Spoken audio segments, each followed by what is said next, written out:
मंचस्थ अध्यक्ष, आज के कार्यक्रम के डॉक्टर अजय कुमार, डॉक्टर साहब बड़े डॉक्टर हैं, दिल्ली से समय निकाल कर आए हैं। हमारे अग्रज संरक्षक हमें मार्गदर्शन भी देते हैं, doctor Kuthiala, doctor Tomar, doctor Pande, Shri Vikram Arora ji Jalandhar से आए हैं। सामने यहाँ मलिक साहब बैठे हैं, मित्तल जी। अभी जब परिचय दे रहे थे डॉक्टर पांडे पंचनद का और व्याख्यान माला में बड़े सारे नाम बताए, तो मुझे लगा कि मैं कहाँ आ गया। इतने बड़े बड़े नामों ने वार्षिक व्याख्यान माला दी है और उनके तो तृण भर भी नहीं हूँ मैं, जिन लोगों ने यहाँ आके बात की है। और यहाँ जो लोग भी आए हैं, विद्वान हैं, सुधीजन हैं, उनके सामने कैसे कह पाऊँगा अपनी बात, फिर भी कोशिश करूँगा। और एक जो विषय आज का है, sociology of social media.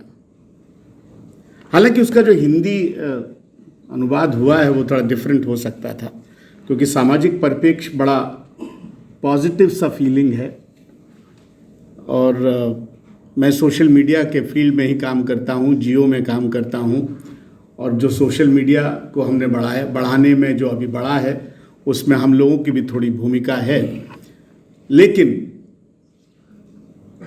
Social media जितना सामने दिखता है, क्या वैसा है?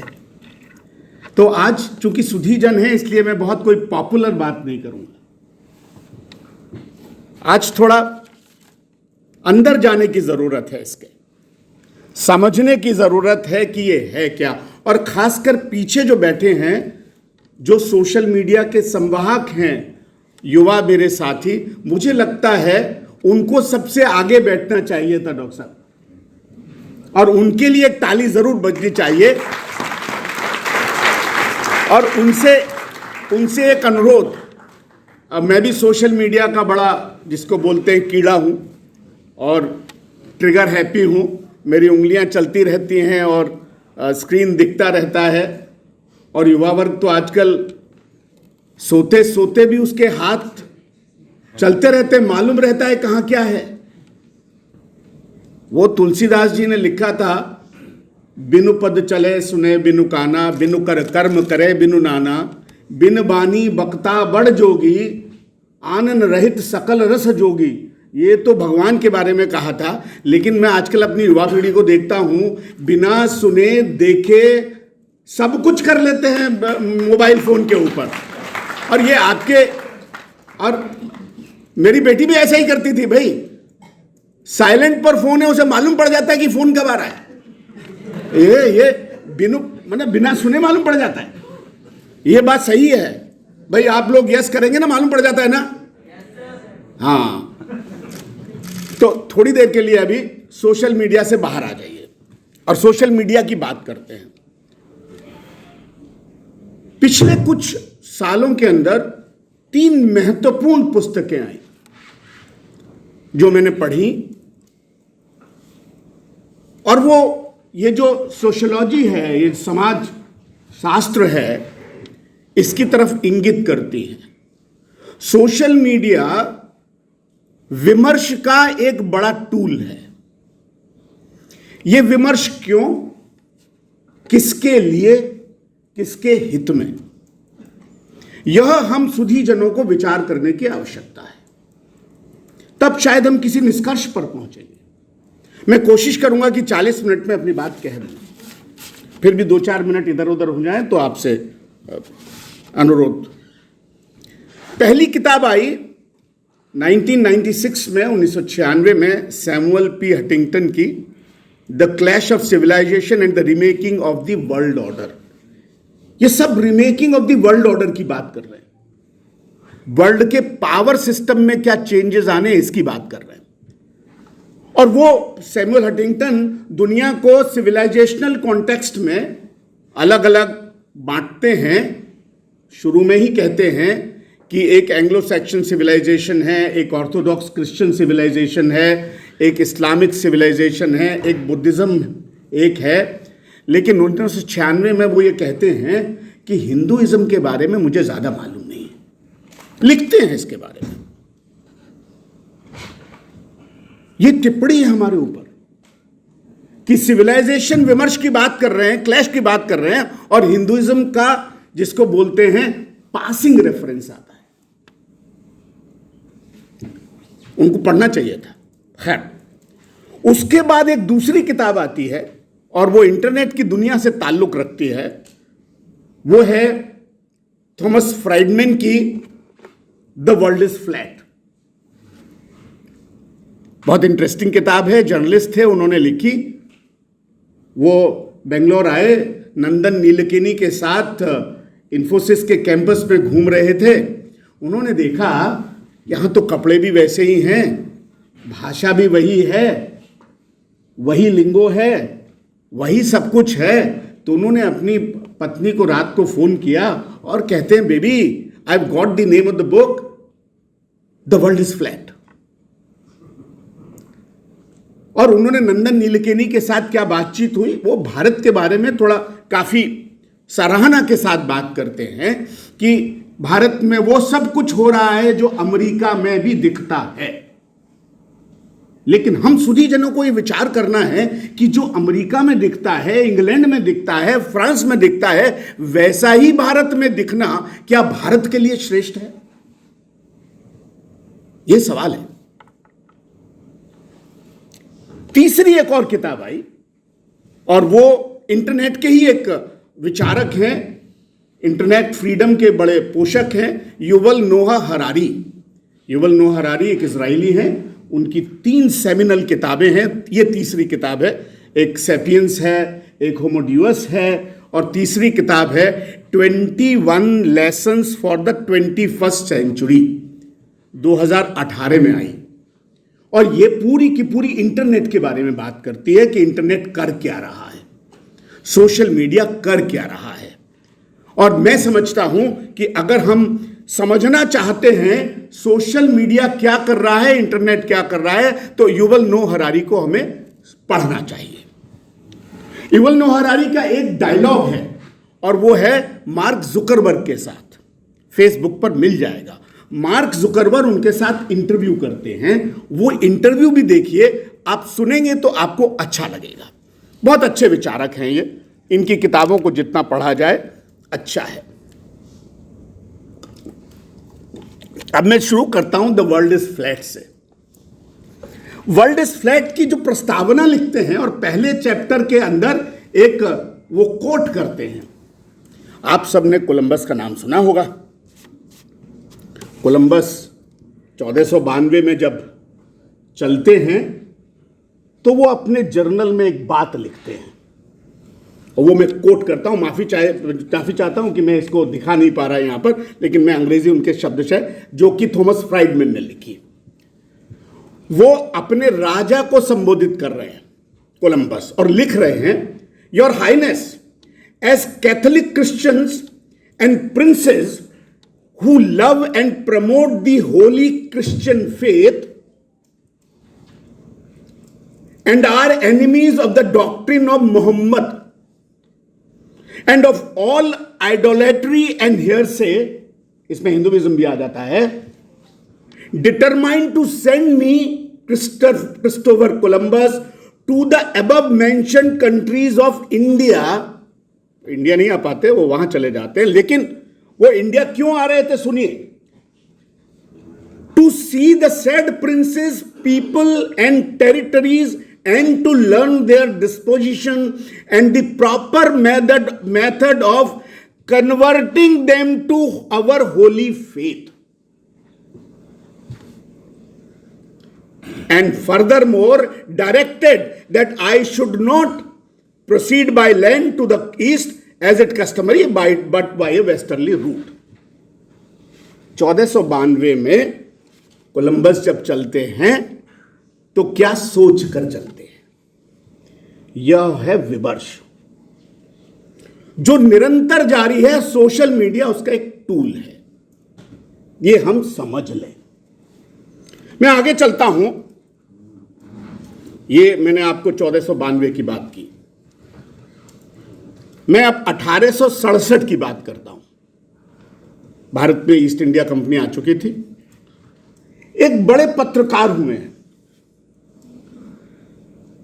जिनको बाद में नाइटहुड दी गई, sir HM. Stanley. Sir HM. Stanley को यूरोप के कई देश मिलकर भेजते हैं Africa,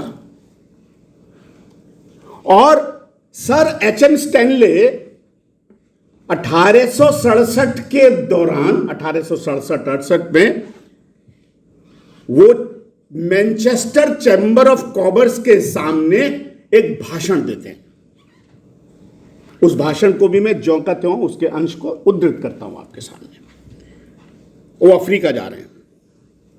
there are 50 millions of people beyond the gateway to the Congo, and the cotton spinners of Manchester are waiting to clothe them. Birmingham foundries are glowing with the red metal, that is iron.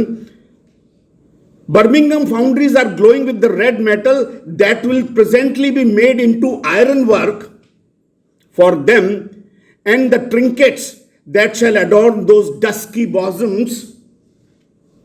And the ministers of Christ are zealous to bring them, the poor, benighted heathen, into the Christian fold. And H.M. Stanley is still celebrated. Please Google him. वो British parliament में संसद सदस्य बनते हैं 1895 में, London से knighthood दी जाती है उनको, और कॉन्गो में बड़ा नरसंहार करते हैं वो। ये मैं विमर्श की बात कर रहा हूं, और ये मैं उस पुस्तक से आपको कोट कर रहा हूं। जब मैंने कहा क्लैश ऑफ सिविलाइजेशन, एक उन्होंने क्या थ्योरी दी, क्या कहा उसके अंदर। क्लैश ऑफ सिविलाइजेशन के अंदर वो लिखते हैं, वो कहते हैं कि एक सिविलाइज्ड सोसाइटी है, और वो सिविलाइज्ड सोसाइटी की एक परिभाषा देते हैं। वो कहते हैं a civilized society is one which is settled, urban and literate.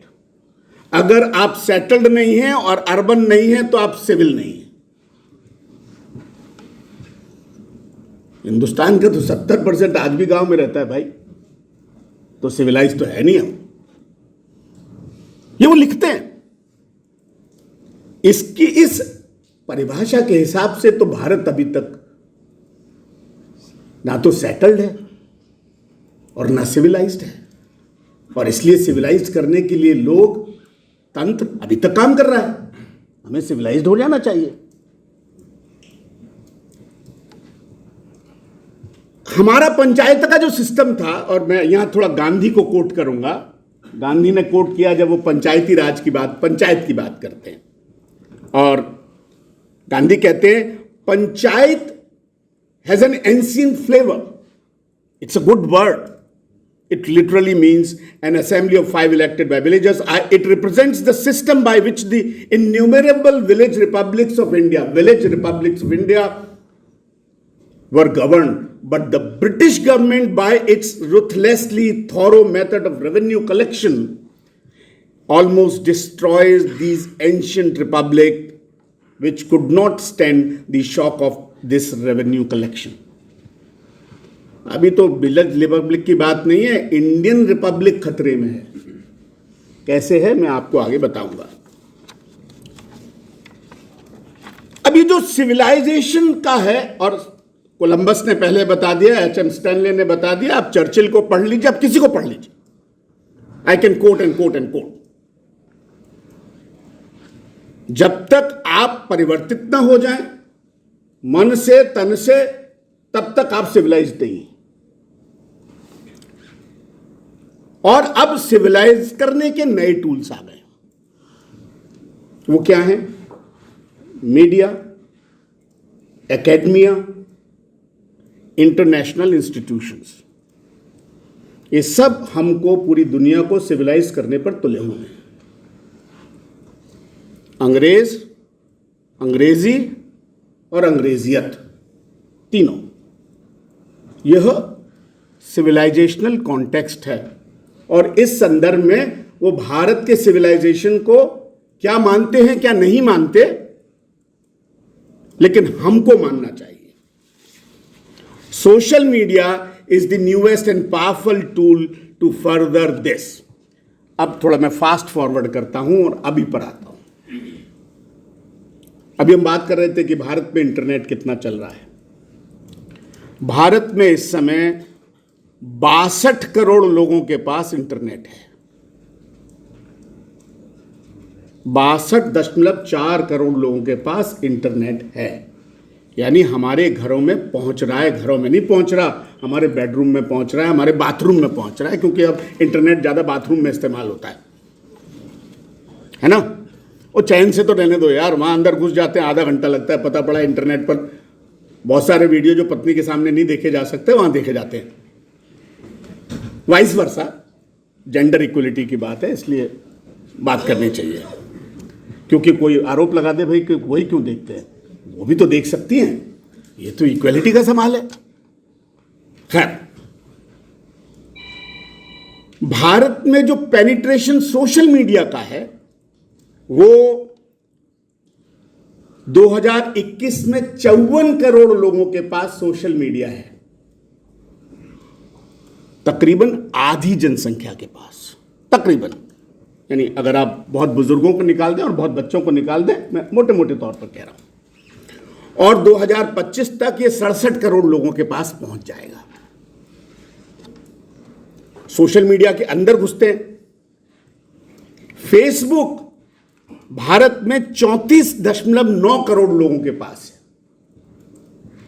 तकरीबन 35 करोड़ लोग फेसबुक का इस्तेमाल करते हैं। इसमें से आप थोड़े बहुत अकाउंट निकाल भी देंगे तो भी 30, 32, 33 करोड़ लोगों के पास फेसबुक है।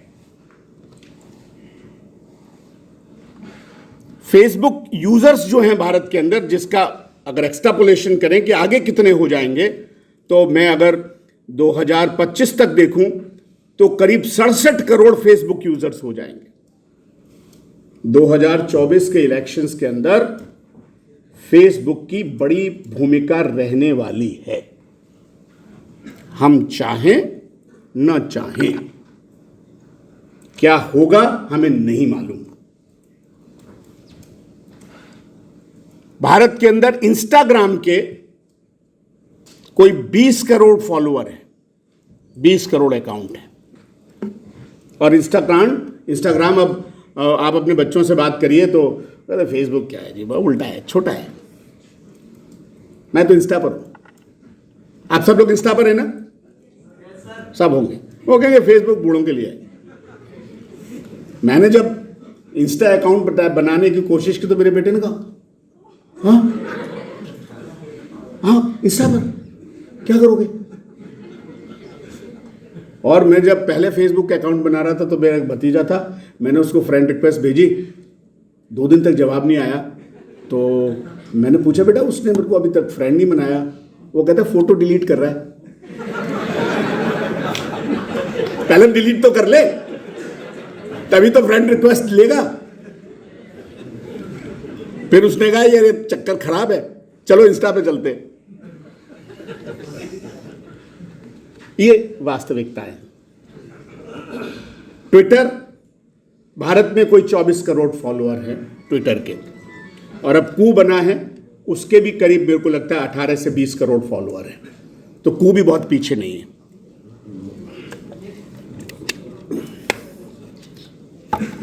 आगे चलते हैं। भारत दुनिया में यूट्यूब के मामले में नंबर 1 है।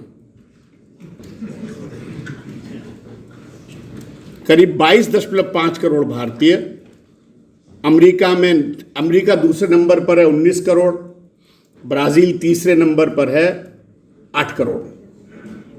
तो यूट्यूब हमारे कारण चल रहा है। डेली अगर स्टैटिस्टिक्स में यूट्यूब के बताऊं आपको, तो रोज 1 बिलियन आवर्स के वीडियो देखे जाते हैं यूट्यूब पर। भारत का निकाल लीजिए, 5 बिलियन वीडियोस रोज अपलोड होते हैं। हर मिनट में, पर मिनट 500 घंटे का अपलोड होता है।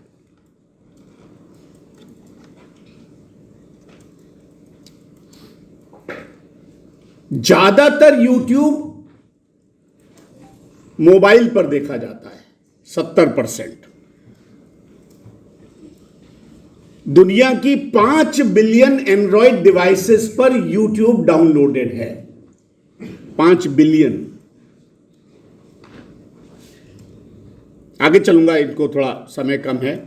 और अगर percentage of use of YouTube by age देखा जाए, तो जो युवा लोग हैं, युवाओं के 100% में से 81% लोग यूट्यूब देखते हैं, जो इंटरनेट पर है। 26 से 35 साल की उम्र के जो लोग, युवा का मतलब 18 से 25 की बात कर रहा हूं मैं, 18 भी नहीं, अब तो 12 से 25 मान लें इसे। अब तो घर में सबके पास मोबाइल है, थैंक्स टू कोरोना। जिन बच्चों को आप मोबाइल भी नहीं देते, खरीदने पड़े, ऑनलाइन पढ़ाई करनी है, तो घर में एक ही मोबाइल था। पहले बच्चों को देते नहीं थे, पहले तू वो कर ले, क्या बोर्ड के एग्जाम पास कर ले तब मिलेगा। अब बोर्ड के क्या, पहली क्लास में मिल गया, नर्सरी में मिल रहा है। आगे आंकड़ों को छोड़ता हूं। अब इसका इंपैक्ट भारत की अर्थव्यवस्था पर क्या हो रहा है, कितना छाए हुए हैं। भारत की जितनी मीडिया कंपनी है बड़ी बड़ी, times of India, Jio network, G network 18, आज तक, सन टीवी, बड़ी 10 मीडिया कंपनीज का जो रेवेन्यू है, उन सब का मिला दिया जाए तो फेसबुक और गूगल का रेवेन्यू उससे ज्यादा है। भारत में 80% डिजिटल रेवेन्यू गूगल और फेसबुक के पास है। भारत का 23,000 करोड़ रुपया फेसबुक और गूगल भारत से लेके जाते हैं। यह आज सुबह इंडियन एक्सप्रेस की खबर है। हम सोच रहे हैं कि टाइम्स ऑफ इंडिया बड़ा प्रभावी है, हम सोच रहे हैं कि भास्कर बड़ा प्रभावी है, हम सोच रहे हैं कि पंजाब केसरी देखो, वो उनके मामले में कितना नीचे आ गए हैं, ये कल्पना तक नहीं है लोगों को। अभी तक जब प्रेस की बात होती है तो हमारे यहां भी, मैं भी प्रेस का काम देता हूं, अखबारों को देखते हैं हम लोग। टेलीविजन वाले से बात करो, 4 जमा लोग देखते हैं उसको कुल मिला के। और जहां सबसे ज्यादा देखा जाता है, हम लोगों का कोई दखल नहीं है, ध्यान नहीं है, चिंता नहीं है। ऐसा लगता है कोई और आके देख लेगा। यह सोशल मीडिया की भारत में स्थिति है। अब ये पूरी सोशल रियलिटीज जो है, हमारी सामाजिक वास्तविकताओं को कैसे बदल रहा है सोशल मीडिया, यह जानने की जरूरत है। यह सिर्फ नैरेटिव को चेंज नहीं कर रहा, यह हमारी इमोशंस को हमारे बिना जाने हुए प्रभावित कर रहा है। नैरेटिव तो तब भी बुद्धि की बात है, चर्चा की बात है, हमारे इमोशंस को परिवर्तित कर रहा है, चेंज कर रहा है। युवल नोआ हरारी को आप पढ़ें तो वो ये कहते हैं कि इंफोटेक और बायोटेक का जो रेवोल्यूशन जो हुआ है, डॉक्टर साहब जानते होंगे उस बात को, वो बड़ा खतरनाक है। वो ये कोशिश कर रहे हैं कि यार मेरे दिमाग के अंदर ही फाइनली तो एक रासायनिक क्रियाएं हैं, इन रासायनिक क्रियाओं को ट्वीक करके मैं क्या इमोशन को कंट्रोल कर सकता हूं, और क्या इमोशंस को कंट्रोल करके रासायनिक क्रियाओं को ट्रिगर कर सकता हूं, ताकि परमानेंट चेंज आ जाए ब्रेन में। एक स्टडी हुई, फेसबुक ने कोई 6 लाख लोगों के ऊपर एक्सपेरिमेंट किया, एक स्टडी में छपा है। और उन्होंने कहा कि उनकी इमोशनल स्टेट को ट्रांसफर किया जाए, उनकी इमोशनल स्टेट को बदला जाए, और इसलिए उनके बिना जाने उनको ऐसा कंटेंट परोसा गया जो उनकी इमोशनल स्टेट से विपरीत था, और पाया गया कि यह परिवर्तन हुआ। The same emotions without awareness. अभी मैं एक पॉलिटिकल सिचुएशन आपको देता हूं। अब आपके पास आपकी क्या उम्र है, आप कहां रहते हैं, आप क्या खाते हैं, आप कौन से कपड़े पहनते हैं, आपको कौन सा पॉलिटिकल विचार पसंद है, किसको विचार पसंद नहीं करते, ये तो सब फेसबुक के पास है ना। रोज आप जो लाइक डिसलाइक करते हैं, आप गूगल मैप का यूज करके किस रेस्टोरेंट में जाते हैं, कहां कितना समय बिताते हैं, ये तो सब है ना। बिग डेटा के पास सारा कुछ है। अभी बहुत दिन पहले हमारे घर में कोई एलेक्सा दे गया, तो एलेक्सा अमेज़न वाला और गूगल वाला भी है। एलेक्सा बत्ती चालू करो, बत्ती चालू कर देता है। एलेक्सा गाना सुनाओ, गाना सुना देता है। मैं थोड़ा उसका स्टडी कर रहा था, मेरे भी बेडरूम में एलेक्सा लगा हुआ था, मैंने बंद करवा दिया। एलेक्सा जब ऑन भी नहीं है तो भी आपकी कन्वर्सेशन को रिकॉर्ड कर रहा है। एलॉग मशीन को यह बताने के लिए कि जब धीमे बोलते हैं तो कैसा बोलते हैं, मशीन लगातार आपको रिकॉर्ड कर रही है। भाई सो तो नहीं रही ना।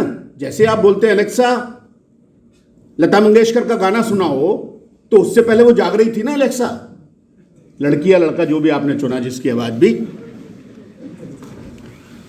Continuously without your knowledge it is being recorded and fade into the big data.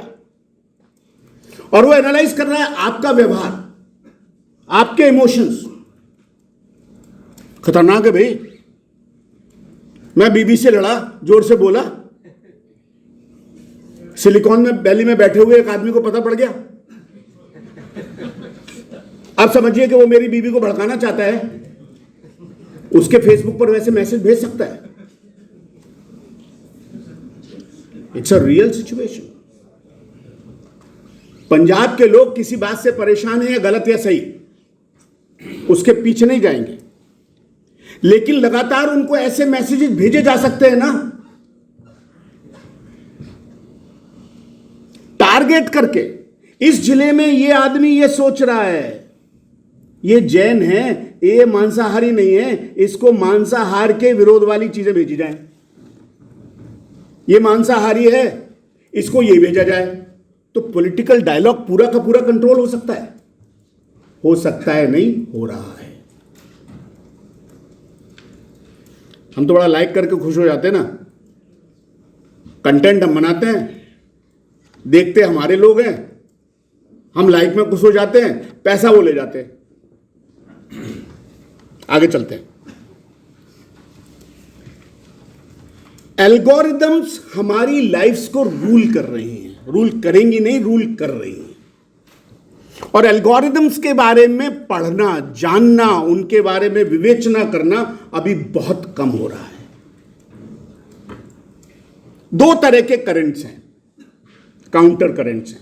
एक, आप कह रहे हैं मैं इतनी देर से सोशल मीडिया की मतलब पूजा किए जा रहा हूं, ये तो कितना अच्छा है, मैं भी यूज करता हूं। एक करंट है कि सोशल मीडिया ने डेमोक्रेटाइजेशन किया है कंटेंट क्रिएशन का। यह बात सही है, सबके हाथ में ताकत आ गई है। जिसके पास कुछ भी नहीं था वो भी आज आवाज उठा सकता है, वो आवाज बोल सकता है, चेंज ला सकता है, चेंज लाया है। लेकिन यहां एक डायकॉटमी है, एक विरोधाभास है। मैंने कहा ना, या विद्वान जन भेजे, इसलिए मैं इस बात को कहना चाहता हूं। पॉपुलर बात तो मैं कह सकता हूं, सोशल मीडिया ने बहुत करी। आप सब जानते हैं कि सब लोगों को मदद मिली कोविड के दौरान, हमारे साथी मिल गए, हमने मैसेजेस दिए, ऑक्सीजन मिल गई, डॉक्टरों की मदद मिल गई। आज डॉक्टर ऑनलाइन अवेलेबल हैं, लोग ऑनलाइन पढ़ रहे हैं, ऑनलाइन व्यापार कर रहे हैं, ये सब बहुत अच्छा है। लेकिन एक काउंटर करंट है, और वो है कि सोशल मीडिया के आने के कारण सेंट्रलाइजेशन ऑफ डिसेमिनेशन हो गया। इतना सूचनाओं का, संवाद का सेंट्रलाइजेशन मानवता के इतिहास में कभी नहीं हुआ।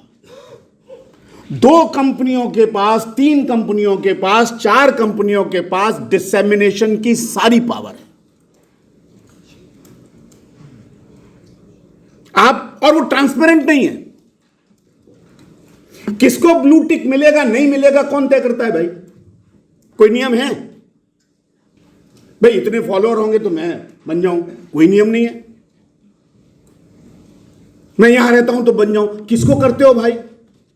रोज तो भाई आप रोज सवाल उठाते हो ना भारत सरकार के ऊपर, हम भी उठाते हैं कि ट्रांसपेरेंट होना चाहिए, विधिवत होना चाहिए, ये नियम होना चाहिए। मुझे आप फेसबुक और ट्विटर के नियम बताइए, किसी को पता है भाई? यहां मुझे नहीं पता, बताते ही नहीं। कितने लोगों को यहां ब्लू टिक होगा? 2-4 लोगों को, बाकियों को क्यों नहीं है?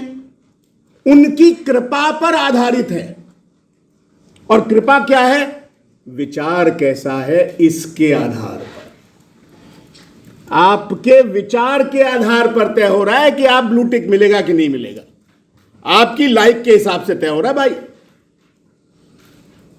अब ये कैसा डेमोक्रेटिक है? आपका विचार तय कर रहा है। वहां एडिटर का विचार से अगर आपका विचार मिलता है, मैं लेफ्ट राइट की बात ही नहीं करता, आप लेफ्टिस्ट हैं राइटिस्ट हैं छोड़ दीजिए, राष्ट्रवादी हैं जो भी हैं, लेकिन यह अधिकार उसको कैसे हो सकता है कि वो तय करे? ये जो सेंट्रलाइजेशन है, दूसरी बात हुई है कार्टलाइजेशन। कार्टल बन गया भाई 3-4 कंपनियों का, वो तय कर रही हैं। अचानक से आपके वाइस प्रेसिडेंट का ट्विटर अकाउंट बंद हो जाता है, कैसे हो गया भाई? अमेरिका के राष्ट्रपति का बंद हो जाता है, अफ्रीका के कितने राष्ट्राध्यक्षों का बंद हो जाता है, कैसे, क्यों? और कोई हल्ला हंगामा नहीं होता। सोचिए आप, 1-2 दिन बाद माफी मांग लेते बस।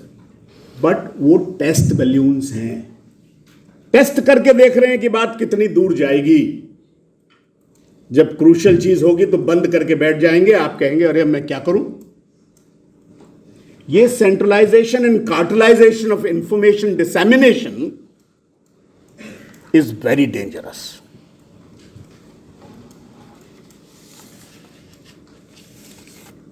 ये इससे हमारे बड़े बड़े संस्थान अछूते नहीं रह गए। हम सुप्रीम कोर्ट को सर्वमान्य मानते हैं ना जी, ये अब सब कुछ कर देना, कोर्ट की अवमानना ना करना। अभी इसके अंदर भी लिखा हुआ है डूज एंड डोंट्स में कि न्यायपालिका के प्रति मत करना। न्यायपालिका के कहने के बावजूद, सुप्रीम कोर्ट के कहने के बावजूद, एक सुप्रीम कोर्ट के केस को सार्वजनिक रूप से, जूही चावला वाले केस को सार्वजनिक रूप से प्रसारित किया गया, हुआ ना? कोई कार्रवाई हुई? नहीं हुई। सुप्रीम कोर्ट भी चुप बैठ गया। ऐसा नहीं करना चाहिए था। जबकि सुप्रीम कोर्ट की एक प्रतिष्ठा है, वहां कौन रिपोर्टर जा सकता है, कौन वकील जा सकता है, यह भी एक कायदा कानून है। उसको सार्वजनिक रूप से नहीं प्रसारित किया जा सकता, पर धड़ल्ले से किया। एक और उदाहरण देता हूं। जम्मू में कठुआ में रेप केस हुआ, ठीक है, हम सब ने देखा, एक बच्ची का हुआ, बहुत ही अमानुषिक घटना थी। भारत में लॉ है कि किसी बच्ची का नाम जाहिर नहीं किया जा सकता, बिल्कुल सही कानून है। उसके परिवार का, उसकी पहचान को नहीं बताया जा सकता। अखबारों ने बताया, सुप्रीम कोर्ट ने बुला के 12 संस्थानों के ऊपर फाइन लगाया, बड़े बड़े भारत के। लेकिन यूट्यूब के अंदर भी ऐसे अभी भी मिल जाएंगे आपको वीडियो, फेसबुक पर मिल जाएंगे, उन पर फाइन क्यों नहीं लगा? अगर पहचान छिपाने पर पहचान न छुपाने पर फाइन लगा, तो इन पर क्यों नहीं लगा? वो कहते हैं हम तो प्लेटफॉर्म से जी, हमारा कोई लेना देना नहीं है। अब भाई आपका लेना देना नहीं था तो ट्रंप का आपने अकाउंट क्यों बंद कर दिया? दो बात हुई ना। या बहुत सारे अकाउंट आप क्यों बंद कर देते हो? तो बड़ा सुविधा के हिसाब से कानूनों का, हमारे का खूब इस्तेमाल कर लेते हैं, बड़े बड़े वकील लगा के। और जो सबसे बड़ा खतरा है, पिछले कोई दुनिया में 400-500 साल से नेशन स्टेट की, राष्ट्र राज्यों की व्यवस्था चल रही है। या राजनीति शास्त्र के लोग भी हैं, संचार के लोग भी हैं, और उसमें हम मानते हैं कि concept of sovereignty, sovereign power, संप्रभुता राज्य के पास है। राज्य यह तय करेगा कि क्या होना चाहिए, क्या नहीं होना चाहिए। लेकिन यह संप्रभुता अब इनके कारण सीधे खतरे में है। बड़ी कृपा करके किसी कानून को मान लेते। कल मैं देख रहा था, एक पीटीआई की खबर थी, सब जगह छपी होगी, शायद आज छपी होगी या कल छपी होगी, कि व्हाट्सएप और गूगल ने कहा कि हमने इतने अकाउंट ना बंद कर दिए, और बड़ा वो बता रहे हैं कि हमने कर दिया, देखो भाई हमने बहुत कर दिया, अब नहीं पूछना हमसे। भारत में कानून है कि कोई भी प्लेटफॉर्म्स, टेलीविजन, अखबार ये नहीं कह सकता मैं इसकी बात को कह रहा था और इस कारण से कोई ऐसी बात कह दे जो नहीं कही जानी चाहिए। They can not hide that, they are as much liable, कहने वाला ही से ज्यादा लाइबल है वो। लेकिन वो अभी कानून लागू नहीं हो रहा है, और इसलिए अभी कुछ रेगुलेशंस आए हैं। मैं लंबा उसमें नहीं जाऊंगा, टाइम लग जाएगा। पॉलिटिकल नैरेटिव को कैसे सोशल मीडिया ऑल्टर करता है, एक बहुत ताजा उदाहरण आपको बताता हूं। पिछले साल यूएस में इलेक्शन हुए, जो बाइडेन के बेटे हैं हंटर बाइडेन के ऊपर कुछ आरोप लगे अक्टूबर के अंदर। आरोप ये थे कि यूक्रेन में उन्होंने कुछ सौदेबाजी की, पैसे लिए, गलत सही मुझे नहीं मालूम, उन्होंने कुछ मादक द्रव्यों का सेवन किया या वो किया, एक आरोप लगा तो एक अखबार में छपा यूएसके में। आप जानते हैं ट्विटर ने जितने उस मेंशन की चीजें आई उनको ब्लॉक कर दिया। आप पॉलिटिकल गेम में आप ब्लॉक क्यों कर रहे हैं? और बहुत मजेदार बात है कि इलेक्शन हो गए, इलेक्शन के बाद क्या नाम है ट्विटर के सीईओ अभी जो चले गए, किसी को पता है? जैक डॉर्सी ने कहा वो हमसे गलती हो गई। ओ भैया, चुनाव तो हो गया, वो तो राष्ट्रपति बन गए, कि हमसे गलती हो गई, हमें ऐसा नहीं करना चाहिए था। तो ये पूरी दुनिया में हो सकता है, ऐसी गलतियां हो सकती हैं। फेसबुक, फेसलेसनेस, और सबसे बड़ा जो प्रॉब्लम सोशल मीडिया का है वो है फेसलेसनेस। आधी प्रॉब्लम सॉर्ट आउट हो सकती है अगर आप सारे सोशल मीडिया अकाउंट्स को एनोनिमिटी से हटा दें और आधार के साथ लिंक कर दें। क्या दिक्कत है भाई? छुप के क्यों कहना चाहते हो? सीधे बोलो ना। लेकिन सरकार करती नहीं है। बहुत आवश्यक है, एनोनिमिटी खत्म होनी चाहिए। लोग ट्रिगर हैप्पी हो गए हैं। अब मैं ये जो समाज की बात है, देखिए समाज कैसे चलता है। समाज ऐसे चलता है, हम सब अपने घरों में देखते होंगे, सबके इमोशंस होते हैं। मैं बचपन में बड़ा गुस्सा आता था, मुझे बहुत ज़्यादा गुस्सा आता था। अब जो मेरे साथी जानते हैं वो इस बात को पहचानेंगे भी नहीं। मुझे इतना गुस्सा आता था कि मेरे हाथ में जो चीज़ होती थी वो उठा के मार देता था। एक बार मेरे छोटे भाई साहब हैं जो बड़े नेता हैं, मैंने उनको उठा के चक्कू मार दिया रसोई का।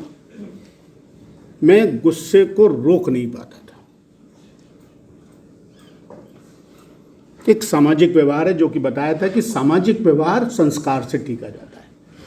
मैं एक दिन बहुत परेशान हुआ और मेरे एक गुरुजी थे, उन्होंने कहा बेटा इमीडिएटली मत रिएक्ट किया करो किसी चीज़ को, और जब गुस्सा आए तो पानी पी लिया करो, पानी पियो और उठ के चले जाओ वहाँ से। मैंने ये सीखा।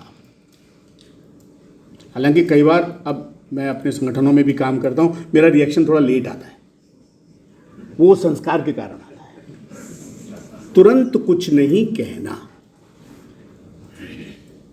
लेकिन सोशल मीडिया पर क्या होता है, अरे दूसरे ने सेंटेंस पूरा किया नहीं, थड़ देना, अरे लिखना भी नहीं, इमोजी भेज देना।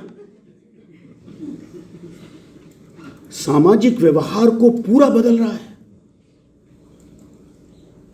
जब आप ठंडा होकर सोचते हैं तो आपको लगता है नहीं यार ये तो ठीक नहीं था ना मैं। लेकिन अभी क्या हो रहा है कि आपकी जो नेगेटिव भावनाएं हैं, नेगेटिव इमोशंस हैं, उसको सोशल मीडिया बाहर लाता है, उसको उभारता है, और इसलिए आपको ज्यादा नेगेटिविटी दिखाई देती है, नकारात्मकता दिखाई देती है।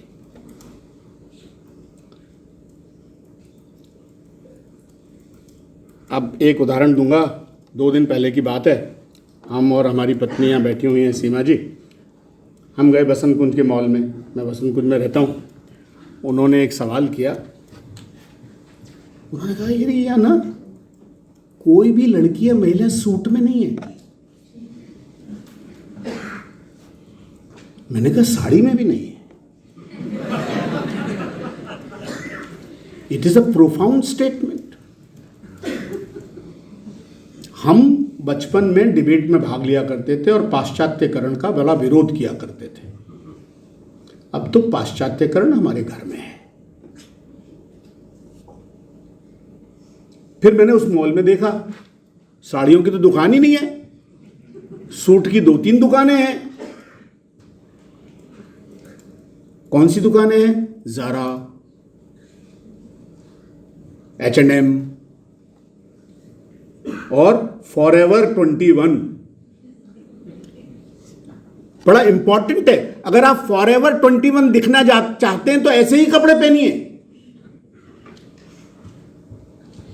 सूट में फॉरएवर 21 नहीं दिखेंगे, साड़ी में फॉरएवर 21 नहीं दिखेंगे, धोती में फॉरएवर 21 नहीं दिखेंगे। और ये खाली कहने की बात नहीं है। अक्टूबर 2014 में जब भारत मंगलयान पर पहुंचा तो न्यूयॉर्क टाइम्स ने एक कार्टून प्रसारित किया। माफी चाहता हूं, नहीं तो मैं उसको दिखाता। और वो है कि टाई सूट वाले 4-5 लोग अंदर बैठे हुए हैं, नेकटाई लगाए हुए, और एक घुटनों तक की धोती वाला आदमी साफा लगाए हुए, साथ में एक गैया को लिए हुए दरवाजे को खटखटा रहा है। वो है हिंदुस्तान। और अंदर सुपर एलीट क्लब है ऑफ स्पेस साइंटिस्ट। ये इमेजरी सोचिए, भारत कैसा है। धोती वाला वैज्ञानिक नहीं हो सकता। अगर डॉक्टर अजय यहां पर धोती कुर्ता पहन के आ जाएं तो आप डॉक्टर नहीं मानेंगे उनको। आप सोचिए क्या हुआ है। मैंने कहा उस दिन, मैंने सोचा कि ये बात तो सही कह रही है, और ये हो गया है। ये इमेजरी मॉडर्न होना यानी वेस्टर्न होना, ये हो गया है। दिल्ली के अंदर एक रेस्टोरेंट की कहानी आपने सुनी होगी, अभी कुछ दिन पहले हुई, ठीक है ना। साड़ी में एक महिला गई, हमारी जानकार हैं, तो उनको कहा कि यहां तो स्मार्ट कैजुअल्स में ही आ सकते हैं, साड़ी स्मार्ट कैजुअल नहीं है। मैं कल रात को सोच रहा था कि ये उदाहरण बड़ा इंपॉर्टेंट है। अंग्रेजों ने भारत में बहुत अत्याचार किए। लाला लाजपत राय के ऊपर जिसने लाठी चलाई वो अंग्रेज तो नहीं था, वो तो कोई हिंदुस्तानी सिपाही था। उसके कथन में और इस लड़की उसके करने में और इस लड़की के करने में सैद्धांतिक रूप से क्या फर्क है? दोनों अपने आप को सही समझ रहे हैं ना, मेंटल रूप से दोनों सही समझ रहे हैं। नहीं तो वो लड़की कैसे साड़ी की एक भद्र महिला को जो उसकी मां की उम्र के समान थी ये कह सकती थी तुम जाओ, और कैसे वो सिपाही एक स्वतंत्रता सेनानी को लाठी मार सकता था। दोनों की मानसिकता एक है।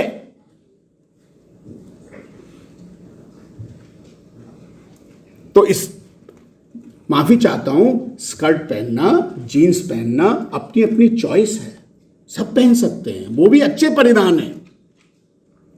साड़ी भी अच्छा परिधान है, सलवार कमीज भी अच्छा परिधान है, मणिपुर में फनेक पहना जाता है, वो भी अच्छा परिधान है। लेकिन हम परिधान के आधार पर बायस्ड ना हो, यह कहना मेरा है। अब मैंने आपसे बात कोलंबस से शुरू की थी, जल्दी खत्म करूंगा, पता नहीं कितना समय हो गया, मैंने देखा भी नहीं। हाँ, 50 मिनट हो गए, 2-4 मिनट और जी। हर साल रिलीजियस फ्रीडम पर, वर्ल्ड रिलीजियस फ्रीडम्स पर अमेरिका का स्टेट डिपार्टमेंट एक रिपोर्ट छापता है और बताता है कि कहां का रिलीजियस फ्रीडम नहीं है। अंतर्निहित मूल मंत्र क्या है भाई? कन्वर्जन का मतलब रिलीजियस फ्रीडम है क्या? अफगानिस्तान, पाकिस्तान के अंदर आजादी के समय कितने सिख और हिंदू और बाकी माइनॉरिटीज थे, आज उनकी संख्या कितनी रह गई है, इस पर आप कोई कार्रवाई नहीं करते। हर साल बताते हैं कि आप रिलीजियस फ्रीडम में नीचे चले गए भाई। ये नैरेटिव है, ये लंबे नैरेटिव का हिस्सा है। एक अच्छी सी कविता है, अंग्रेजी की है, अफ्रीका के एक राइटर ने लिखी है, उनका नाम है युगांडा के थे ओटोग्बी बाइटेक। और ये जो पाश्चात्यकरण है उसके बारे में एक बड़ा अच्छा सा वृतांत है कि एक महिला के पति, अफ्रीकन महिला है, और वो बिल्कुल पाश्चात्य हो जाते हैं, तो बड़ी तकलीफ में है। उस भाव को वो कवि लिखता है।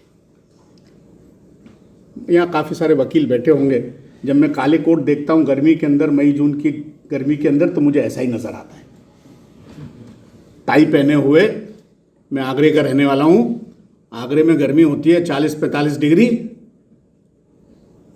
हमारे छोटे न्यायालय जो होते हैं वहाँ बाहर तख्त पर बैठे हुए पेड़ के नीचे बैठे रहते ज़्यादातर, दीवानी और फौजदारी न्यायालय में, लेकिन काला कोट और काली टाई पहन के बैठते हैं गर्मी के अंदर। और ये कविता उससे सामने रखती है, कह के मैं अंत करूंगा।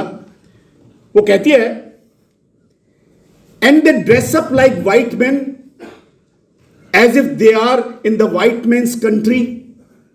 अपने अफ्रीकन पति के बारे में कह रही है, उगांडा के बारे में कह रही है। And they dress up like white man as if they are in the white man's country at the height of the hot season. The progressive and civilized ones put on blanket suits and woolen socks from Europe, long underpants and woolen vests, white shirts. They wear dark glasses and neckties from Europe. Their waterlogged suits, पसीना आता है ना, their waterlogged suits drip like the tears of the Kituba tree, local tree है. Their waterlogged suits drip like the tears of the Kituba tree after a heavy storm. And दोस्तों, हम बहुत heavy storm में है, ये हमें समझना पड़ेगा, जानना पड़ेगा, वैज्ञानिकों को समझना पड़ेगा, गुनना पड़ेगा और उसमें चेंजेस की कोशिश करनी पड़ेगी। इसी के साथ मैं अपना वक्तव्य समाप्त करता हूं। नमस्कार।